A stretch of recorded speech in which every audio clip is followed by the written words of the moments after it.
Então, pessoal, para esse segundo debate-papo, eu estou com um cara aqui para a gente que tem muita história, né? Primeiramente, e que agora eu posso, assim, eu nunca esperava por isso, mas agora eu posso chamar de amigo. Grande Didi Duarte, tem história no futebol. Didi, primeiro, obrigado por participar aqui e conta aí um pouquinho como é que foi sua chegada aqui no Rio Grande do Norte, a história como jogador, como treinador, como é que foi um pouquinho aí? Olá, bom dia, meu amigo. Na verdade, é um grande prazer. Os amigos dos meus amigos são meus amigos também, né? E já na primeira participação que a gente teve, conversa, a gente notava pela seriedade que você tem, que você gosta do futebol, e, e isso é bom. Isso é bom porque a gente precisa deixar algumas histórias, né, relevantes ao futebol e até mesmo a própria experiência, né? Mas eu comecei futebol no Grêmio, em Porto Alegre, mas antes disso era futsal na escola, né, onde eu estudava, jogando futsal. Mas antes disso era dentro de casa, quebrando copo, prato da minha mãe, de jogar bola dentro de casa. Mas assim, lá no Grêmio a gente fez a escolinha com 13 anos de idade, começamos e saí aos 18 do Grêmio para me tornar profissional no time do interior, 14 de julho de Passo Fundo.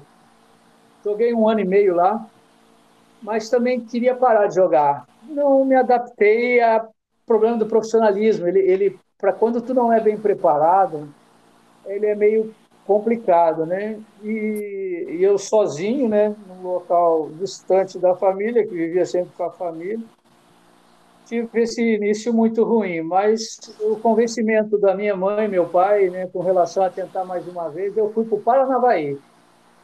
E aí, em questão de um mês, 2 meses, assim, e tinha muito clube interessado, porque eu fiz um bom projeto lá no Atlético Paranavaí, fui muito bem, me transferi depois para a Portuguesa de Desportos, aí começou realmente uma carreira com times de uma certa. E naquela época, a Portuguesa dos Esportes era um time muito qualificado.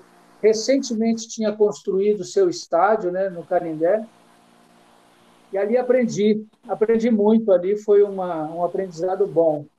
Casei ali nessa época e depois fui para o Atlético Paranaense, negociado. Talvez tenha sido, na época, o jogador mais caro que o Atlético Paranaense teria investido. E isso foi um comportamento da própria torcida, né? E que ajudou essa compra. Fiquei no Atlético 2 anos, eu acho, e fui para ir para o Vitória da Bahia. Vitória da Bahia, passei um ano. Claro que eu senti muito essas mudanças, mesmo que eu tivesse saído com a Portuguesa, viajado, Campeonato Brasileiro, tivesse conhecido o Nordeste, Norte, Nordeste. A diferença é você morar na localização, né? Então a gente vinha no Nordeste só para jogar. Sempre achei bonito, maravilhoso e até acima da média a mim me chama muita atenção. De beleza, aquela coisa das praias.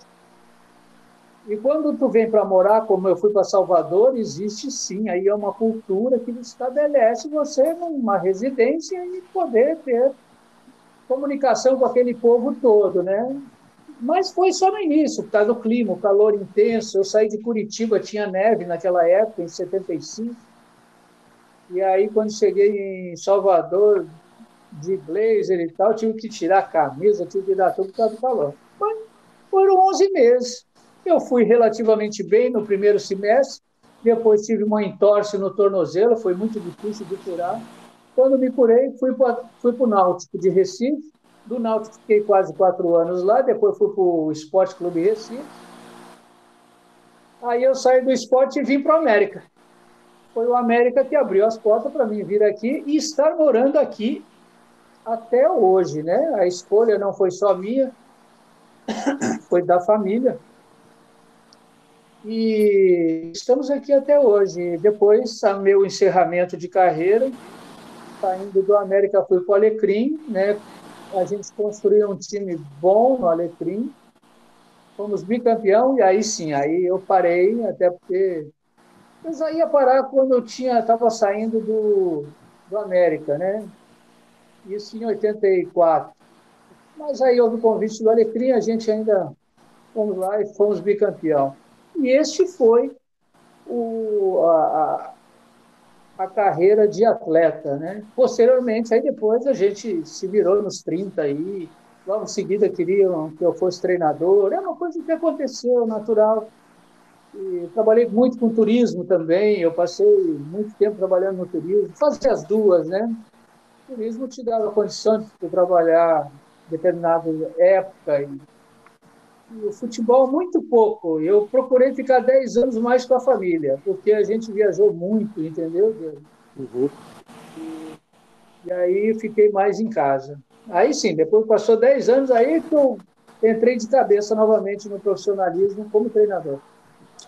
Eu lembro assim, da vez que eu comecei a acompanhar futebol, eu lembro quando você foi o treinador do BC em 2000, né? Que foi até campeão estadual. E me lembro de alguns atletas, o próprio Tessi, né? Tinha o Sadi, que era o goleiro, Leonardo, experiente atacante. E eu estava vendo uma vez uma entrevista sua no site Globo Esporte, dizendo que aquele grupo era muito bom porque vinha muito pessoal daqui do RN, né? Era muito jogador fabricado aqui no estado. Você percebe que no futebol atual de hoje está faltando muito isso ainda, aqui principalmente? Eu não estou dizendo que seja a maioria, mas tem que ter pelo menos 50% do seu grupo pessoal do Estado, que lhe provoca responsabilidades, aglutina mais a casa se identifica com o clube, e isso provém exatamente das escolinhas de futebol. Essa escolinha, ela precisa, o clube precisa motivar os pais dos meninos, precisa oferecer algo também em troca disso, para que haja o seu torcedor vindo dali. Agora mesmo no ABC, temos um projeto lá de fazer núcleos. E esse é o momento ideal. O custo e a parte econômica que vai atravessar, não só aqui no Rio Grande do Norte, em todo o Brasil, se não tiver essa consciência, bem breve, muitos clubes vão fechar. Vão fechar. A não ser que continue aquela coisa de botar a sujeira para baixo do tapete, como vem fazendo muita equipe por aí, né? Muitas vezes não gostam, muitas vezes, do que eu digo, mas ele é importante de você dizer. Não que eu esteja, viu, Diego, com a verdade, mas a experiência de vida me mostra isso, então não posso ficar comigo isso não, entendeu? Eu vou ficar engasgado e não dizer que, de uma outra forma, é menos aproveitado. Então, essa forma você aproveita mais, diminui seus custos e aumenta a perspectiva de maior amor ao clube, de jogadores oriundos da terra. Eu lembro bem quando tu falou aí, Erivan, Márcio Cardoso, Pessi, o Nonato estava aqui também. Era muita gente. E se fosse fora daqui, eu fui em Pernambuco, peguei muito jogador. Veio um jogador de Goiás que não jogou aqui comigo, um goiano, muito bom jogador, mas não entrava no clima. O cara queria fazer uma agitação maior do que jogar. Então, tenha paciência. E Tessi foi muito bem, Moisés, que era lateral direito, é falecido, né? Bartô, 1,70 m e pouquinho, mas era um jogador fantástico por cabeceio, tempo de bola. Essas coisas é muito bom analisar. É a mesma coisa quando você fala, o goleiro é muito baixo. Não adianta ser muito baixo se o goleiro alto não sai, é inseguro para a saída. Tem essas coisas. Claro que se precisa de um goleiro com uma certa qualidade, sem dúvida nenhuma. Você falou aí dessa mescla, né, digamos, 50%, até mesmo para o clube criar uma certa identidade, né? Você que passou tanto profissional quanto categoria de base, você acha que hoje a pressão se dá mais para o cara que está no time principal, claro, está ali diante dos campeonatos e tal, ou na base que precisa formular jogadores para arrecadar dinheiro para o clube? Quando você está na base, não é a mesma coisa que o profissional. Você também tem que entender e compreender e usar um pouco de psicologia como um educador. Um aluno que o tempo inteiro o professor pega no pé e se enjoa dali e quer ir embora. você tem que fazer ele entender ao atleta da base que a responsabilidade começa agora. A pressão de ganhar ou não é outro departamento. Quando você pressiona ser campeão, muitas vezes esse jogador que foi campeão, ele não chega a jogar no profissional e para. Eu tenho uma história dessa que ocorreu no Vitória da Bahia. Eu só não sei te dizer se foi 86, o ano 86, 87, ou foi 85, 86. Teve uma categoria 86 e ganhou tudo. Ganhou todas as competições, mas não formou um atleta. O 87 ou 85 foi o que menos ganhou, mas que mais formou atleta. É difícil de você entender isso, né? Que, na verdade, tinha que ser fazer um comparativo, pelo menos da metade, né, desses jogadores, não tenha dado certo. Mas quase todos desses que não ganhou nada. Mas eu acredito muito nisso, é assim, quando você prepara para você ter um jogador qualificado dentro do clube, é importante que o profissional entenda que ele ainda não está pronto. Por quê? Porque não jogou no profissional. E tem que dar vez a ele jogar no profissional para que realmente possa estabelecer uma conduta diferente. E eu conto mais uma história. Eu, entre 8 atletas em meio campo, na época que eu saí do Grêmio com 18 anos, foram escolhidos 6. E eu não fiquei no Grêmio. Eu saí, eu e outros jogadores. Pois bem, esses outros 6 jogadores, teve uns que não demorou 2 anos no profissional e encerrou a sua carreira. Eu continuei e fiquei 18 anos na carreira. Então, você vê como são as coisas, depende muito do momento e como você é dirigido para essa oportunidade que eu tive de jogar no interior. Tive mais chance para jogar do que ficar no Grêmio esperando a sua vez de jogar. E o tempo passa e aquilo vai. E o clube não usa e acontece essas coisas. Você precisa realmente fazer um plano de trabalho para fazer essas transições adequadas. E outra, quem comanda a base, né, o vice-presidente de futebol ou o diretor de futebol, juntamente com a sua coordenação, essa palavra ela precisa ser creditada. Esse jogador aqui está qualificado. Não adianta ter um jogador também muito qualificado, mas bagunceiro. A gente não pode premiar esse jogador. A gente tem que tentar recuperá-lo antes mesmo de ir profissional. Senão, é um contrassenso muito grande. Não é fácil trabalhar na base, não. Né? Porque o profissional você trabalha com 30 jogadores no máximo. Na base, você chega a trabalhar. Eu, no Atlético Paranaense, trabalhei com 100 atletas. Complicado. E nem por isso deixou de ser campeão. Didi, outra coisa também relacionada a essa questão da base, né? A gente percebe muito, principalmente pela rotatividade dos treinadores da equipe principal, quando o atleta joga muito bem na base, é um dos destaques, né? A gente tem, por exemplo, eu vou citar aqui o Kaká, né? Que o Kaká era banco na categoria de base. E depois que chegou no principal, assumiu o que foi o Kaká até o futebol, né? Você acha que falta essa filosofia dentro do clube? Aí que eu falo questão de dirigentes e tal, que tem essa palavra, pronto, vou contratar um treinador que tem um estilo, por exemplo, do Fernando Diniz, trabalha desde o começo da categoria dente de leite, vai até o sub-23, para chegar no profissional, trabalhar essa categoria, para trabalhar esse estilo. Você acha que falta muito isso, ou aqui no Brasil está tão assim bagunçado, digamos, as coisas, porque um treinador faz uma coisa, o outro do sub-18 faz, o principal faz outra coisa? Você acha que está faltando muito essa comunicação? O sul do país ele já identificou esse tipo de trabalho que deve ser feito. Por exemplo, o grupo do ABC, da base, da formação, nós pleiteamos e conversamos com relação a isso, de ministrar um tipo de trabalho, filosofia do clube.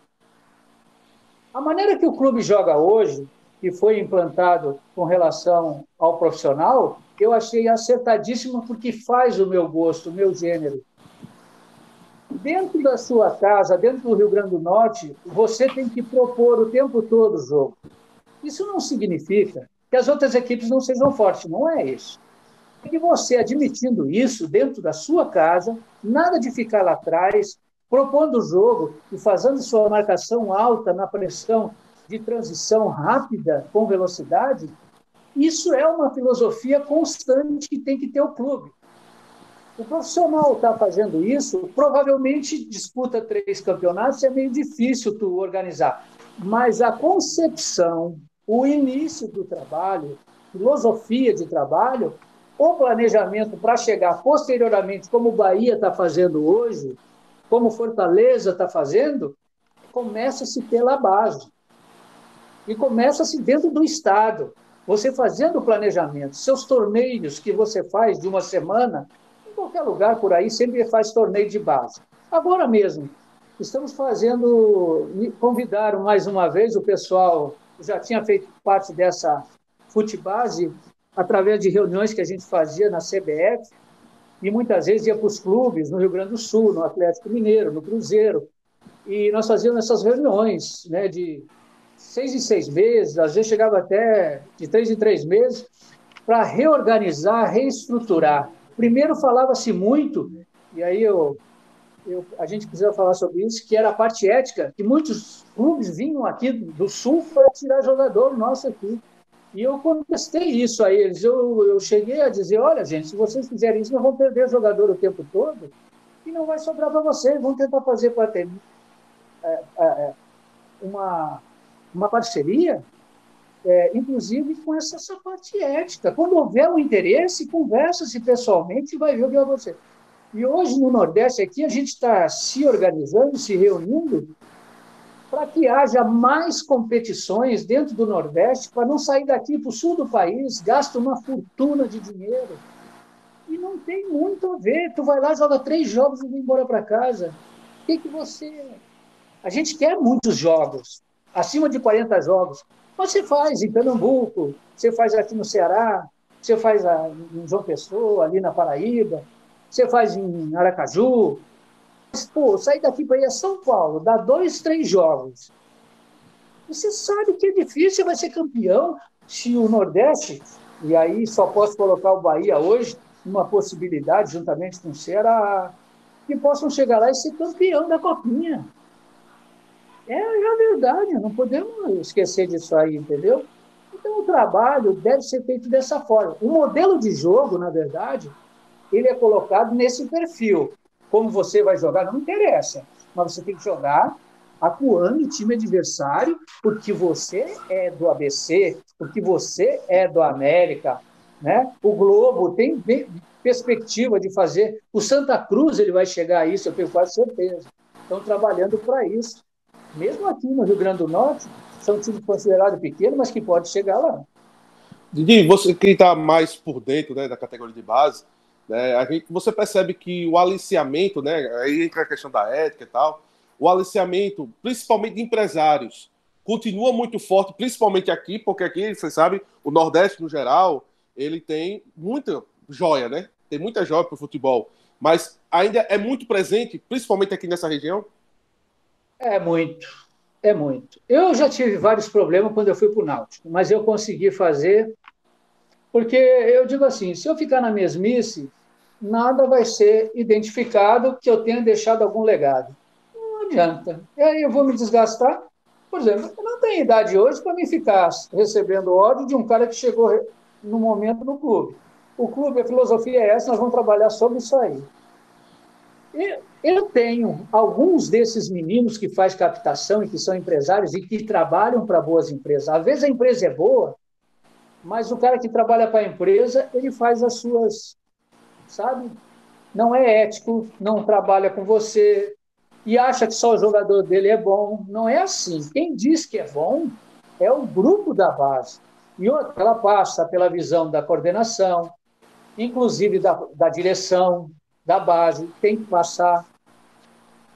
E assim, o treinador que chega num clube, ele precisa estar consciente de que terá que ter, dentro da base, dentro do profissional, pelo menos 25% do seu plantel tem que ser da base.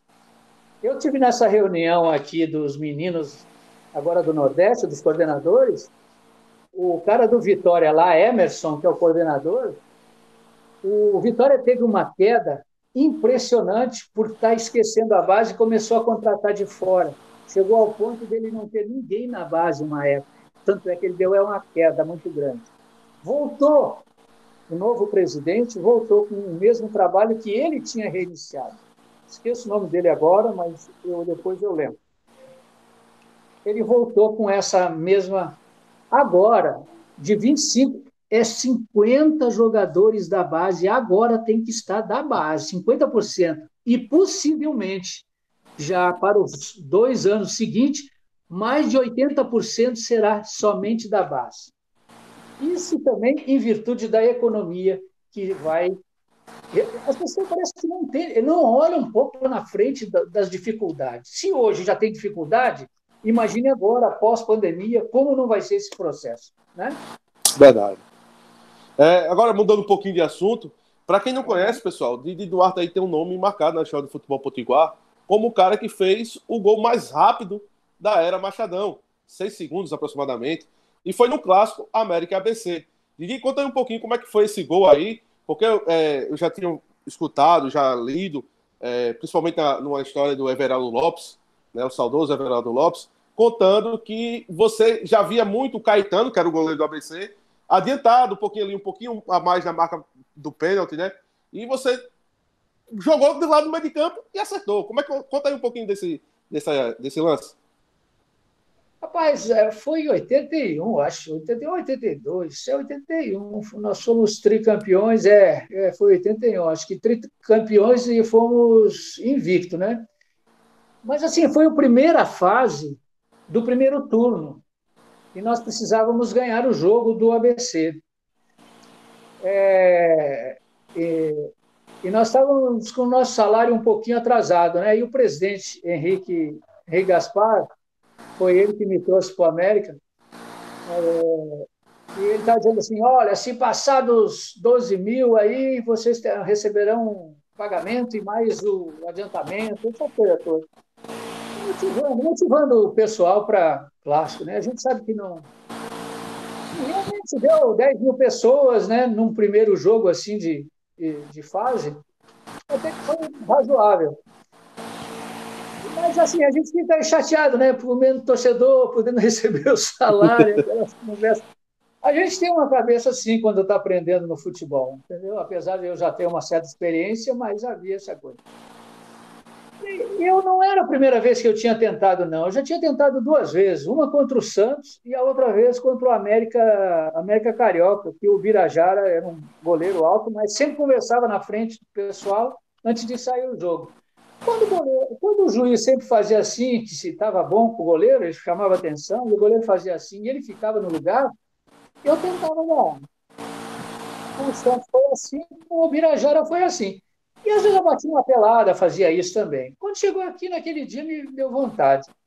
Marinho, a Polônia estava do meu lado, eu disse, Marinho, eu vou sair do teu lado direito e vou passar por trás de você, e você só escora a bola para o lado aí. O que tu vai fazer? Eu vou estar no gol. Eu digo, não faz isso. Ele começou a rir, tu vai passar vergonha. Eu digo, se dane, porra. Vou tentar.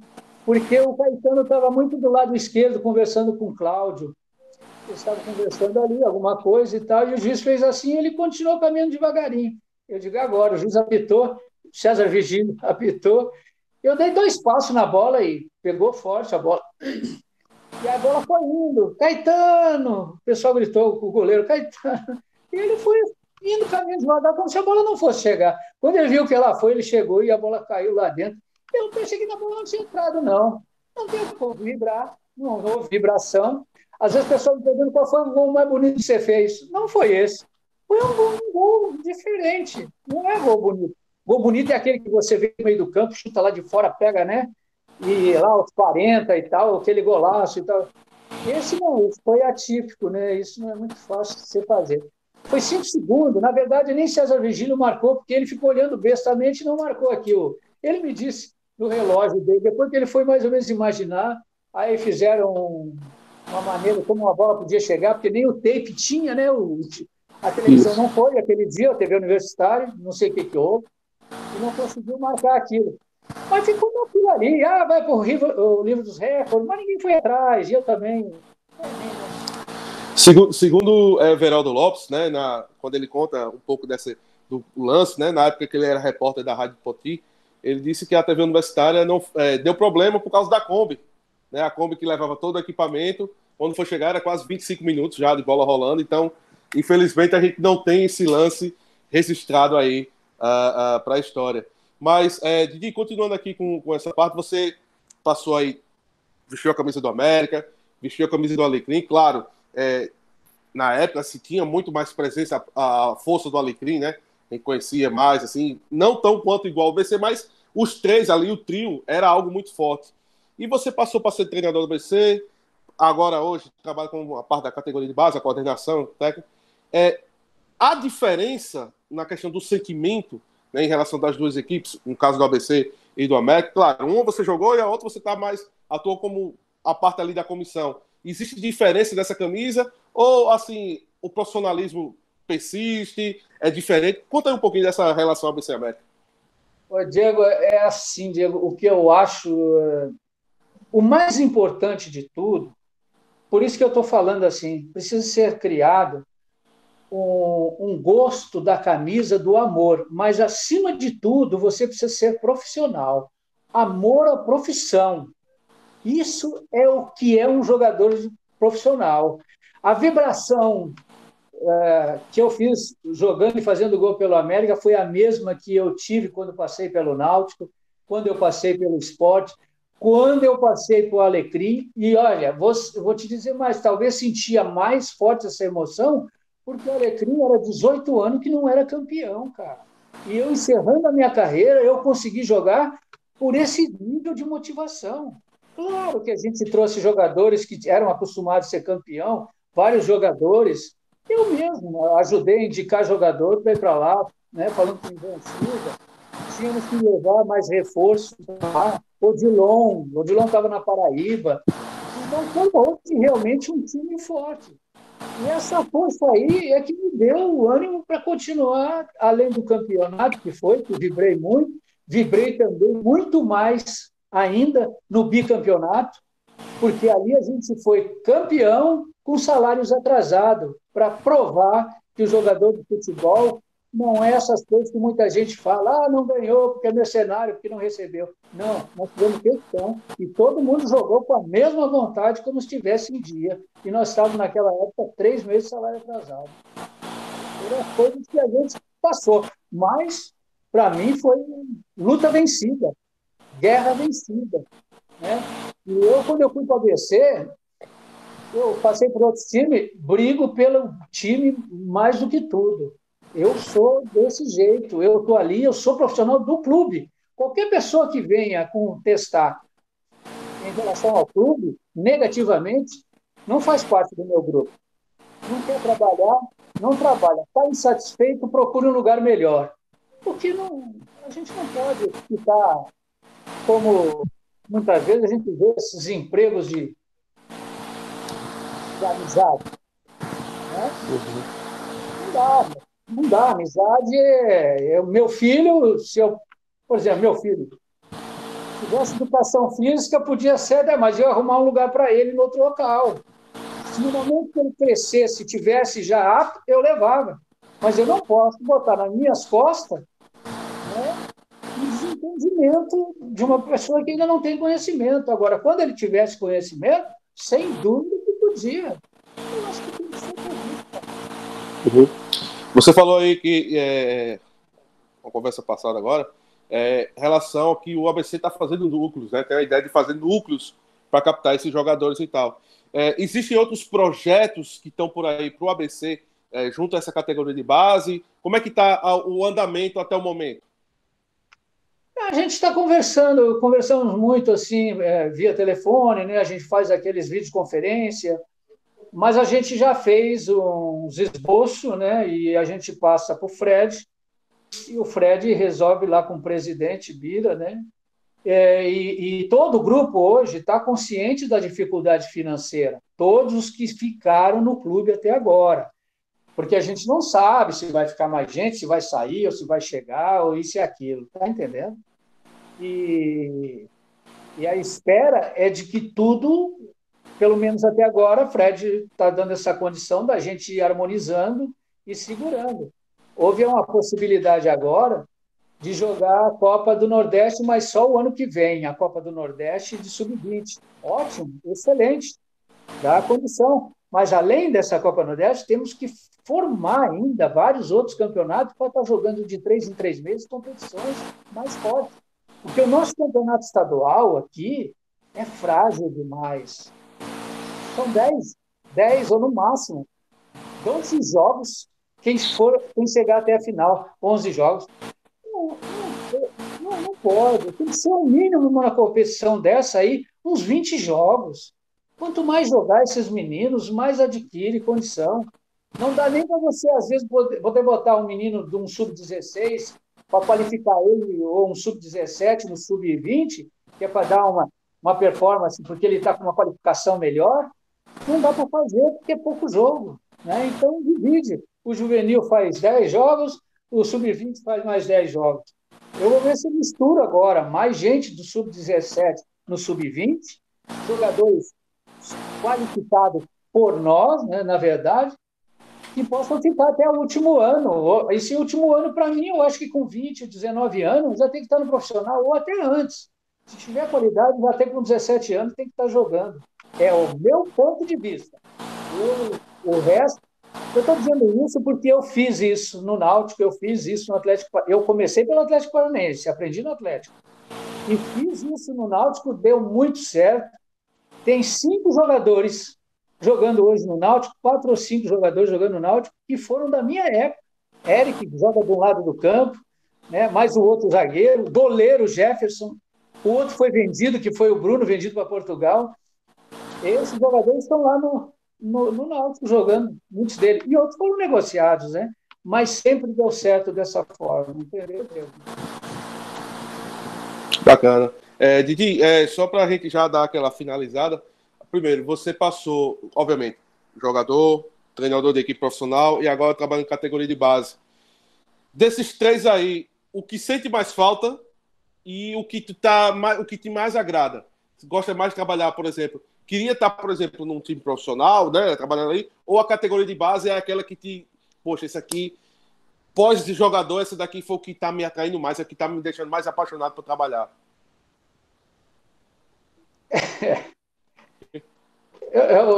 A minha história, como houve a minha história ela é longa com relação a. Eu não tive na minha carreira esse acompanhamento. Eu tive alguns atletas que viram em mim possibilidade de crescimento e que realmente me ajudaram, né? No início da minha carreira, quando eu tive na Portuguesa de Desportos, foi um desse tipo. Eu tive um treinador que me levou para o Atlético Paranawaí, que foi meu treinador no 14 de julho de Passo Fundo. Ele me dava muita dica. Ele né? Mas o jogador, dentro de campo com ele, tive um jogador que me ajudou muito, né? E ele chegou para mim e disse assim: ô moleque, tu vai aonde agora? Tinha acabado o treino, tu vai aonde agora? Não, vou para casa. Vai fazer o quê? Vai fazer o quê? Agora tu vai chegar em casa, vai ser almoço. Agora é 10h30, 11h. Vamos treinar mais meia hora comigo aqui? Treinar o quê? Vem bater falta comigo aqui. Era simplesmente indicar. O cara que jogou na Ponte Preta batia a falta muito bem. Se você procurar no Google, aí você vai saber quem é ele. De cá, meio campo. E eu ajudava ele no meio campo, porque eu corria muito naquela época, né? Eu era jovem. E ele me ajudou muito com relação a isso. É treinar depois do jogo, a bater falta. E às vezes ele queria um goleiro da base, o goleiro não queria. Né? O goleiro do profissional já não ficava, poucos ficavam. Aí ele mesmo botava umas camisas no canto do campo e ele fazia eu acertar ali. Não, eu não vou conseguir. Vai sim, fica aqui comigo. E nós ficávamos ali com 10, 12 bolas, tentando treinar. Esse foi um dos caras que me deu. E ele disse uma vez para mim: ei, tu vai fazer o nome dos outros e tu não faz o teu. Por quê? Você bate muito bem com as 2 pernas. Se você chegar ali de fora da área e soltar a perna, faça com bola andando. E eu fazia isso. Eu fui um dos caras que me deu essa dica, cara. Enquanto os outros queriam que eu entregasse uma beijada. E a partir dali, que eu fui para o Atlético Paranaense, ainda demorei um pouquinho a fazer isso. Mas quando eu fui para o Vitória da Bahia, aí, meu amigo, comecei a fazer gol, foi ali, mais nesse período. Dali para cá, deu 100 e tantos gols, e quase todos eles de fora da área. Os que eu entrei na área, Olha, deve ter sido uns 2 ou 3, e de cabeça 3 gols só, sem querer até. Um só eu fiz consciente, mas o resto não. Eu acho assim, que você trabalhar com base hoje me trouxe assim maior gosto por isso, porque tem pouca gente que trabalha por eles, entendeu? E, e a dificuldade é fazer essa transição. Quando eu tenho dificuldade na transição, é sinal de que não dá para mim. Aí sim, eu teria, sem dúvida nenhuma, clubes menores que tivessem essa tendência de formar atletas, negociar atletas, sair de uma segunda divisão, passar para uma primeira divisão, aos pouquinhos, gradativamente, como foi o Porto de Caruaru. Hoje não, o Porto não quer estar na Série C, Série B, ele quer, mas ele não investe para estar lá. O dinheiro ele ganhou, vendeu muito jogador para Portugal. E uma negociação como essa, eu acharia perfeito, até indo no profissional, comandasse essas duas situações, entendeu? Eu acho que ainda seria possível. Assim, no profissional, se não me derem essa condição de fazer, é muito difícil. Eu prefiro ficar, então, só no departamento amador, que eu acho mais produtivo e trabalho sossegado. Senhoras e senhores, aqui conversou aqui, bateu um papinho comigo, foi Didi Duarte. Didi, obrigado, e vamos ter aí mais participações lá no canal do Filhote, né, DJ Magão? O canal do Magão tá indo aí. Vamos dar uma força pro Magão. Ele merece, é um bom menino. E você também, Diego. Prazer em conhecê-lo. Está sendo ótimo. E vamos aprender junto, porque o que eu digo assim, eu preciso de vocês para aprender o que está vindo, né? E vocês, por parte, pela experiência que a gente tem, que quer passar. E isso aí pode assumir uma proporção muito positiva para todos nós. É isso aí. Valeu demais, Didi. Obrigadão, hein? Valeu, Valeu. amigo. Um abraço. Valeu.